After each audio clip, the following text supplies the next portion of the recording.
inspiration. The person who tells the story of it actually doesn't even want you to know who it concerns until the very end, because they're so sure that you'll make up your own mind about what the story's about before we get to the end. So nobody in this is very unusual in the Bible. It's also from the Old Testament. It's doubly unusual for the Old Testament. Nobody gets a name until the very, very end. Just one person does. We'll return to that point. It all is set about 3,300-ish years ago. So it's pretty ancient, but it's actually about a baby found in a park, pretty much. Could we have the reading, Anne? Thanks very much. So listen to the word of the Lord. And hear in it, as if you had never heard this before, listen to what God has to say to us, and we'll take a few minutes after to explore it. Thanks, Anne.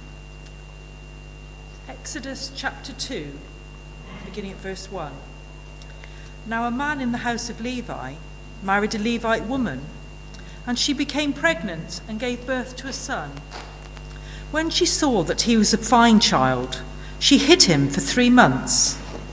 But when she could hide him no longer, she got a papyrus basket for him and coated it with tar and pitch. Then she placed the child in it and put it among the reeds along the bank of the Nile. His sister stood at a distance to see what would happen to him. Then Pharaoh's daughter went down to the Nile to bathe, and her attendants were walking along the river bank. She saw the basket among the reeds and sent her slave girl to get it. She opened it and saw the baby. He was crying, and she felt sorry for him. "This is one of the Hebrew babies," she said. Then his sister asked Pharaoh's daughter, "Shall I go and get one of the Hebrew women to nurse the baby for you?" "Yes, go," she answered, and the girl went and got the baby's mother. Pharaoh's daughter said to her, "Take this baby and nurse him for me, and I will pay you." So the woman took the baby and nursed him. When the child grew older, she took him to Pharaoh's daughter, and he became her son. She named him Moses, saying, "I drew him out of the water." Amen. Thank you. Thanks, Anne. If you speak Hebrew, which I know we all do, the sound of the name Moses sounds a bit like drawn out, drawn from, something like that.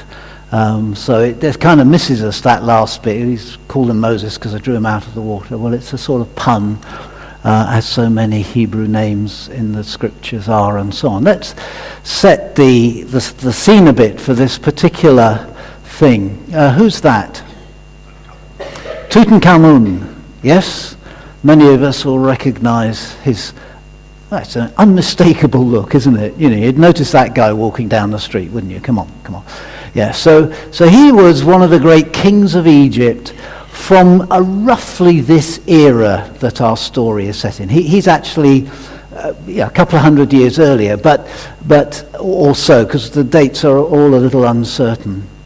And actually, the Bible never names the Pharaoh or the princess, any of the pharaohs actually, at this era of history. So we're not quite sure who we're talking about, but I thought, let's realize this is a very, very long time ago that this baby was found in this park, or somewhat similar circumstances. And we need to set a little bit of sort of cultural history. So I thought a bit of art, that's Tutankhamun again, actually, and as you can tell, he's gone bird watching. Now he's made a choice. He's taken his wife with him. That's a questionable thing to do when you go birding, in my experience.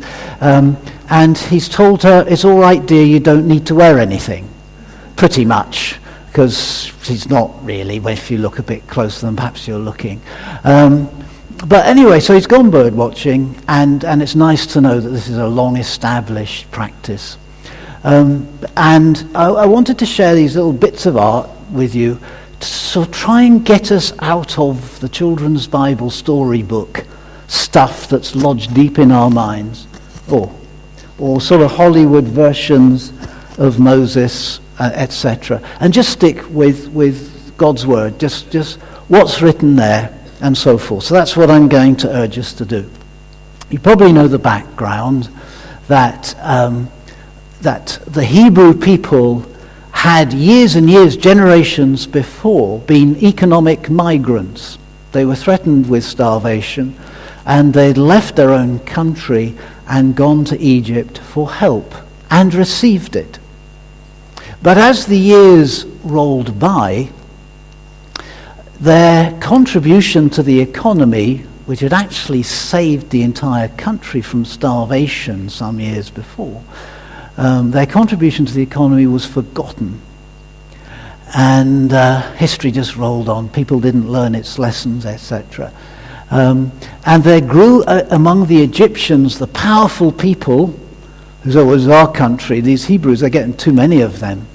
And they began to develop a prejudice against them, which developed into an oppression against them, to such a degree that eventually this Pharaoh, the king of Egypt at the time of this event, this Pharaoh said, we've got to stop the population growth among the Hebrew people. We'll do it this way.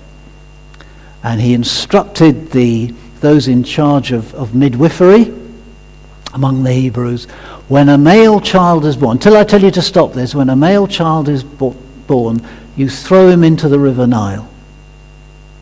Right? So it's a bit like Bethlehem, the birth of Jesus and the birth of Moses. It's quite similar. Those in power are busy killing kids to try and maintain their position of power. That would never happen in our world, would it? But it used to happen. Or does it happen now? Yeah, it does, quite a lot actually. So we're going to look at it. We're going to look at this princess. I don't know her name, so I've just called her Princess No Name. I don't know how important she was in the royal family. Ramesses II, who probably might have been her granddad or great-granddad, might have even been we can't quite date it close enough, but he had 60 daughters in the royal household. So this is not a sort of British royal family scene, right? And the daughters and sons, in fact, lived in different places around Egypt. They didn't all live in the palace with dad and so forth. We don't know anything really about this young woman, just that she went to the river to bathe one day, and there she saw a basket floating in the reeds and wondered what it meant. And what it meant was that somebody was in need. Now I want to give you Moses as seen on TV, not Moses as seen by Hollywood and not Moses as seen by a children's Bible. Moses, the child found in the park, that Moses, the real Moses, the Moses who is plentiful today. This Moses, for example, is a rough sleeper. You may never have thought of him that way before. Yeah, but tomorrow morning, where you're sitting, a rough sleeper will probably sit.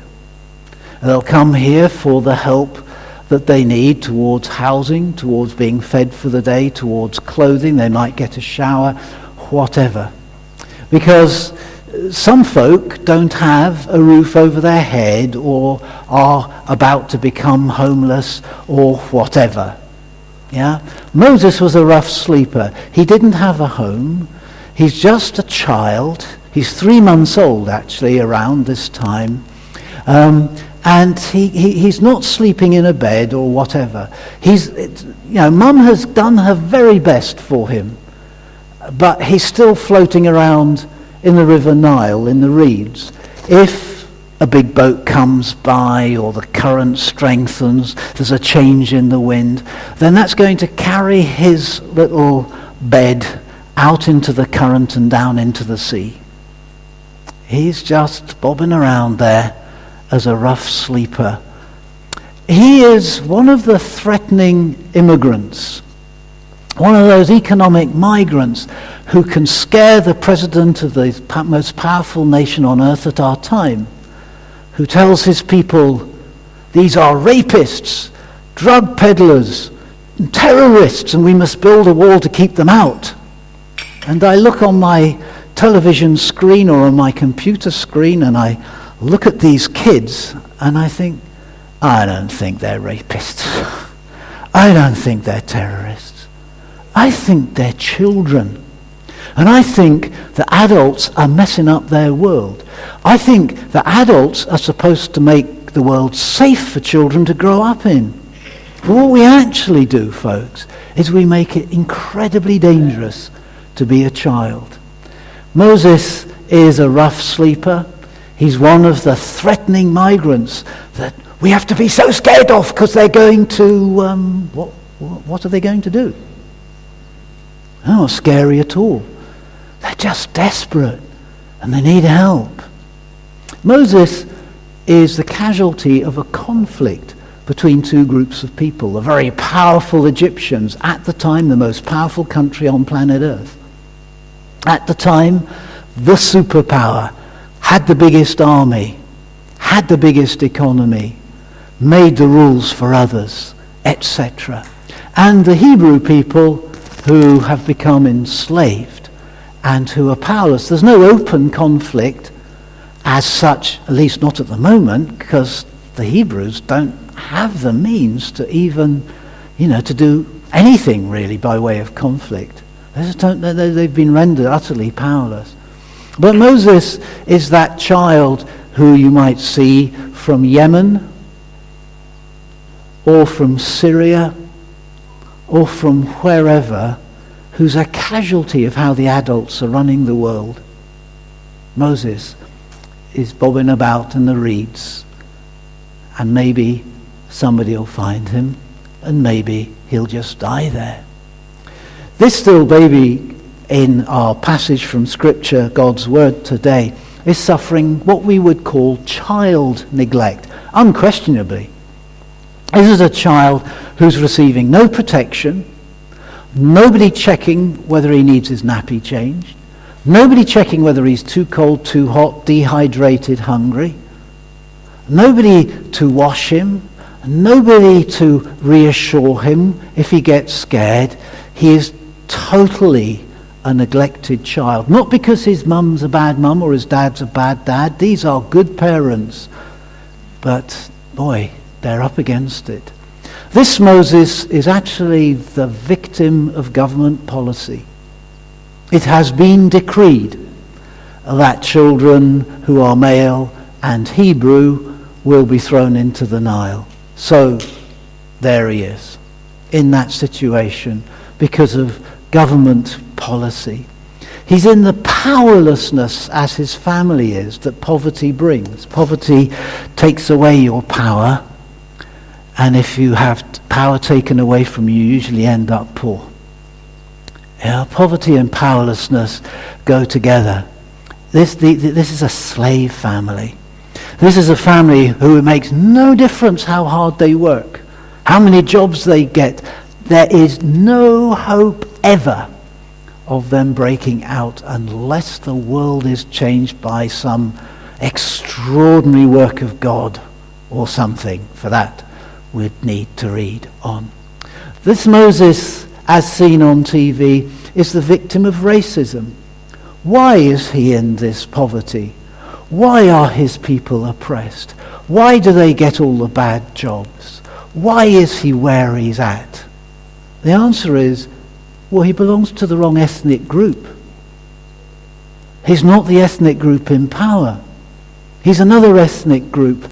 And the ethnic group in power thought, if we let them have power, it'll change things. We can't have that. So they oppress stronger. This little child, this Moses, as seen on your TV sets but not in your children's Bible, this Moses is adrift in a world that doesn't care enough.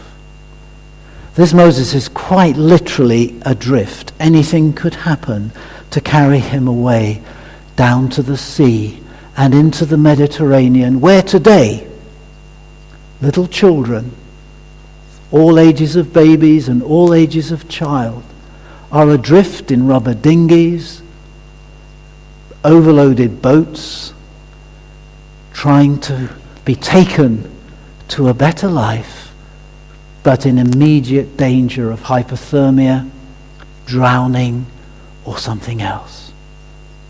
But we must keep them out. We must oppress them, because they'll, I don't know, they might need feeding or something. They might need a home among us or something terrible like that. Imagine!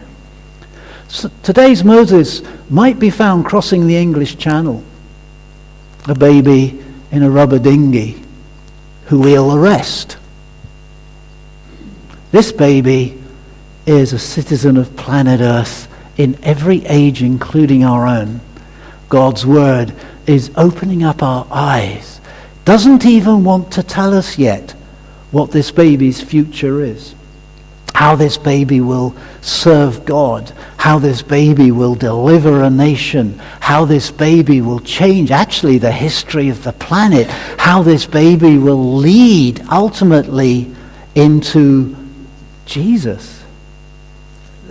We're not thinking about that. We're not naming him yet. Look at this situation and respond to it first. I hope you see on my slide that when we talk about these issues, I believe the cross is at the very center of it. Because on the cross, Jesus takes his place with the broken, the hurting, the disregarded, the trodden on, the abused, the neglected, the left alone, the oppressed. Moses, if you like, in his baby innocence, unaware of what's going on around him, is kind of on the cross in a way.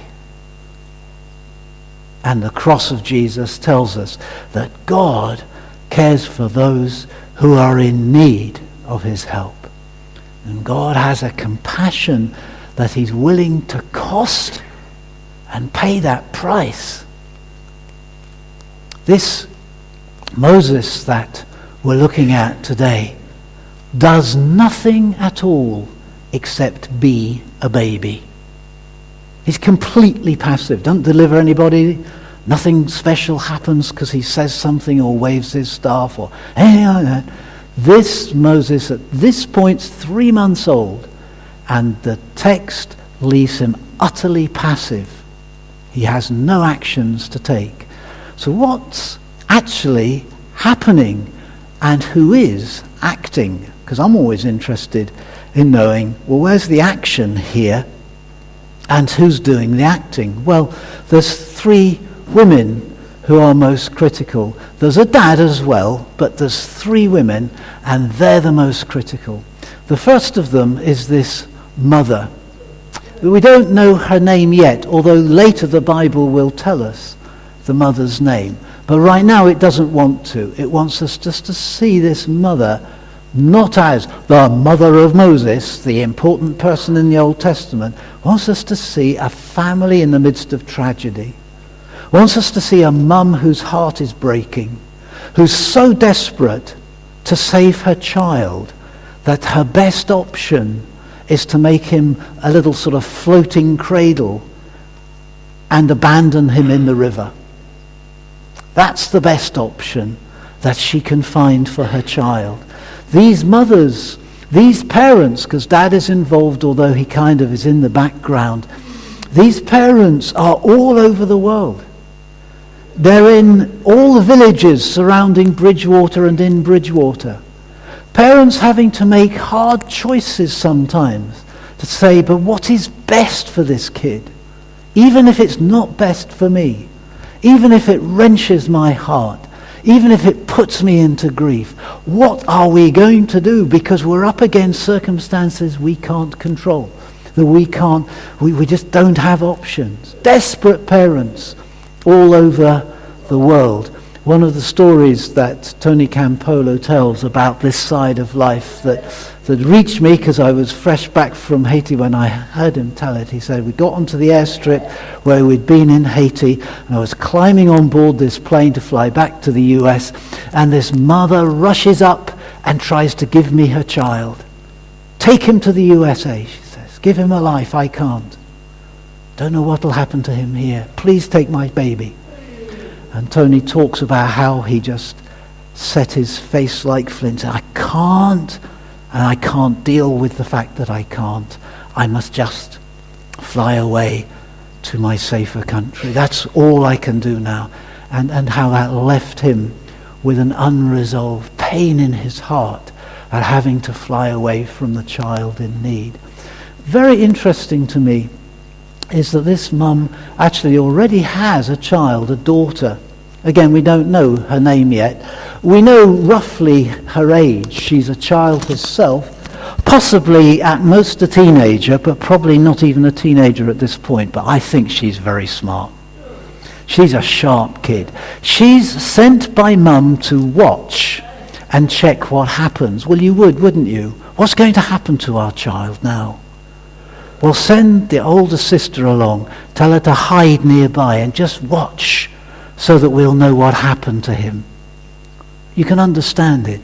So she's there. And a bit like Moses, she's not doing anything either. She's a watcher. But she's not just a watcher. She's a smart cookie. And she is somebody who spots an opportunity to make the world a better place. When this princess discovers her baby brother in the reeds and says, "Oh, look at the little baby. We can't leave him here. We gotta, I'm going to adopt him." Little sister comes out of the reeds or the bushes, wherever she was, and takes her courage in both hands and says, "Excuse me, Your Majesty, if you're going to adopt this baby, how are you going to feed it?" And there's a little joke in the narrative. There's two jokes. If you've got a Jewish sense of humor, you'll spot them. If you haven't, you may not. But here it is, you see. Sister says, "I could find you somebody who can feed that baby. Shall I get a wet nurse from among the Hebrew people for you?" And Prince says, "Yes, well done, child. Very good idea. Off you go, and I'll pay them." She runs home. I can just see it. "Mom, you never guess what? A princess has found the baby. And our oppressors who enslave us are going to pay you to be his mum. Princess has promised a fat salary for you to go and look after your very own baby." It's not quite how everything is going to go smoothly for the parent-child relationship from here on. She's going to have to give him up to the powers eventually. But here's one thing, a little twist in the tale. Because this kid is sharp, and she sees an opportunity, and instead of staying in the safety of inaction and a low profile, she says, "I'm going to have a crack at doing something to save this situation." Can we get our... Oh, brilliant. And the princess. I wonder what she looked like. I wonder if she was kind of like our royal family in some way. Probably not very much like them, actually. But I wonder what kind of a person is this? She's the person in the mix that has all the privilege and power. Her dad's king.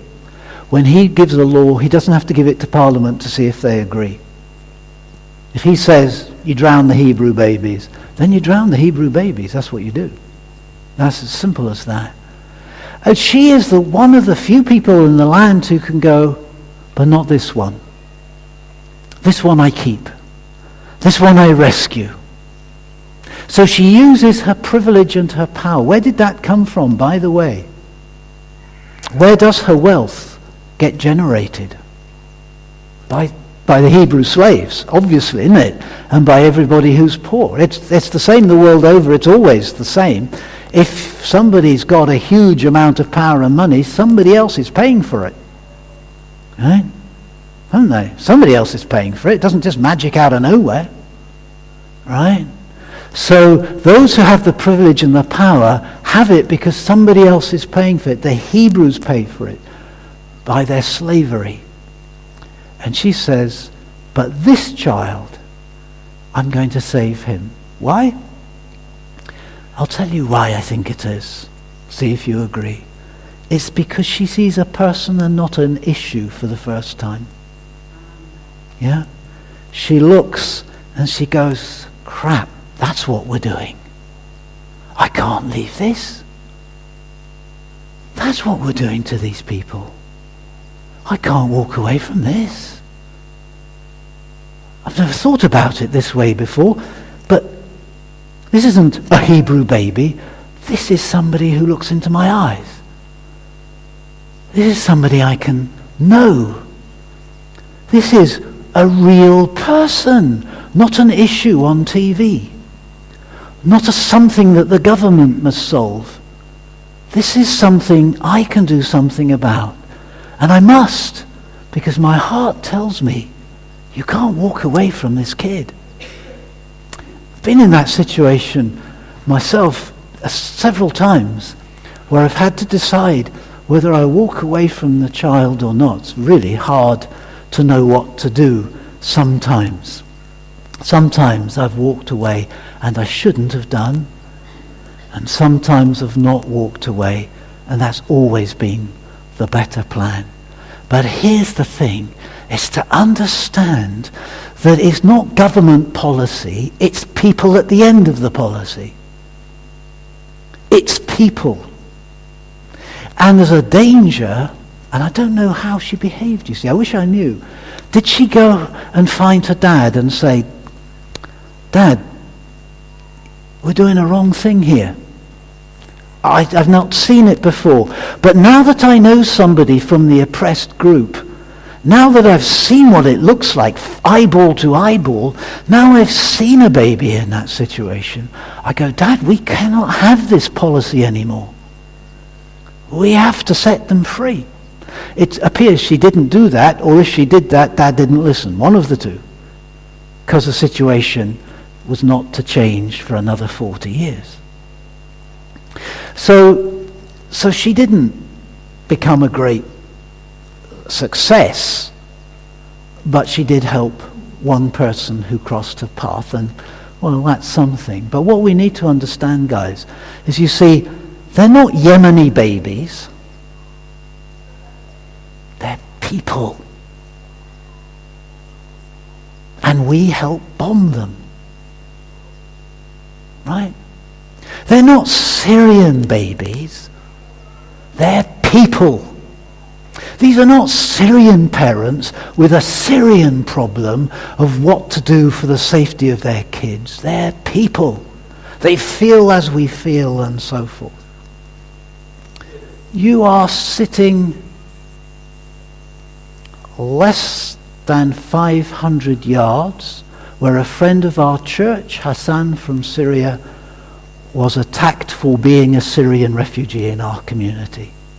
He was stuck, he was on his bike down on the canal path. A couple of guys stopped him because they'd identified him, and they attacked him physically. His wife's been punched too. The kids have been bullied at school. We're not talking, but this is issues. This isn't issues until we understand that policy and issues is people at the far end of it. And you and I vote, and you and I spend money, and you and I have privilege and power, and you and I influence things. You and I may not be princesses, but when into the world goes, we're doing pretty well, actually. What do we do with that privilege? How will we spend it, and who will benefit? And will we just go, the government needs to do something about that? Or are we people who say, in the name of Jesus, thy kingdom come, thy will be done on earth, and I'm going to make it happen to the best that I can? We need to understand this is all about the people who suffer the great abuses of our time. We have privilege and power. I remember a time, I may have shared it before, but it made such a deep impression on me because it left me so uncomfortable and with a problem unresolved. I was in Kingston Airport, Jamaica, with some friends, and we were on our way back to Cayman, where I was pastoring and so forth. And there was a student among our number, two students, one of them who actually I had picked out and said, she needs to come and be on a placement in one of our churches. She's got a lot of potential and so forth. So anyway, we're sitting, waiting to board, when the leader of our group, the youth leader, it was a youth event, the youth leader was called over by the clerk at the desk and said, sorry, we've had to bump one of your group off the flight and she can't travel today. There are no more flights until for a couple of days, but she can't travel today. She's off the flight. We're overbooked. One by one, the members of our group went up to the desk to put a case for her. And the youth leader, my friend, he said, Chris, you're the only one not going. Why? I said, you know why. He said, you need to go and do it. I said, I'm not doing it. He said, well, we've all tried. You'll get it done. I said, I know, and that's why I won't do it. I said, okay, so she doesn't come with us today. She can fly in 2 days, but you know that actually that's too late to start the program. You know she needs to fly today. I said, yes, I do know that. And he looked at me and said, Chris, what are you going to do with your white skin today? Are you going to help, or are you going to stand on your principles that you hold so dear? So I got up and I went to the desk and I said to the clerk, my friend needs a seat on the flight and she's lost it. He said, okay, sir, yes, I'm sure we'll fit her in somewhere. And so they did. Whether I should have done that or I should not, I don't know. But it reminded me that just to be me is to have a privilege I never even sought or asked for, but I've got it. Question is, what will I do with it?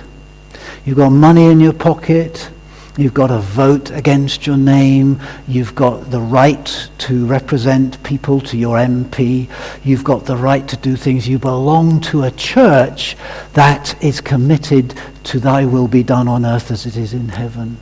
It is committed to finding ways to make a difference, and not just to stand back and watch and say, isn't the world bad, and look at those poor people, etc. You belong to a church that wants to do stuff about it, but it can only do stuff about it if you'll be part of the action. The choice is before us. Moses, today's Moseses, millions of them, little children with potential. The princess didn't know what Moses would grow up to do. Might have left him in the reeds had she known. Here's 3 things that I would leave us with to think about. I like her compassion, so I like this princess. There's a lesson she could have learned, I don't know if she learned it, from Miriam, the little girl. You see, the people who know how to help the disadvantaged are not usually the advantaged. The disadvantaged normally understand their situation. Miriam's effectively saying, Princess, you know the palace and you know the politics. I know the street. I know how things go down around here. I can help you do the thing you want to do. You want to do us some good, I'll help you do it because I know what you don't know. Princess happily goes, instead of going, oh no, we have the education and we're from the dominant group. We know what's best for you. Happily she goes, oh, good idea. Thank you for advising me. Go and sort it out, please. The disadvantaged have the wisdom. They just need the opportunity. If you want to be compassionate, never be compassionate without asking what you can do to help rather than deciding what it is. Right? You don't know enough, so you need to find out, etc., to be effective in compassion. We respond to people in a way we never respond to issues. If that Yemeni child is left on my doorstep, she or he is going to be taken into my house and I'm going to do something. But if she or he is on the TV, I'll turn my attention to another matter that's more comfortable for me. Right? We respond to people. That's what happened to the princess, nobody that day. She responded to a person. But it didn't mean there wasn't an issue. It means that at the end of every single issue there are people in need and suffering. That's all about people. It's never an issue. It's people. Compassion flows with the way of the cross, with the way of God. When you are in step with God, you'll be compassionate. Paul said you can waste your time on all the other stuff which I love so much when we worship and we speak in tongues and we do all this stuff. And I love it to bits, he says. But if it has not love, it's nothing. It's empty. Compassion flows with the Spirit of God. And who knows what you will achieve by your compassion, by your kindness. What children will grow up to be and to do.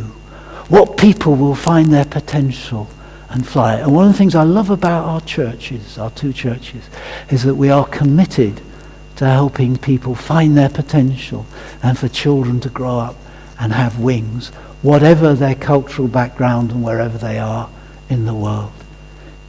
We can make difference that may seem minuscule.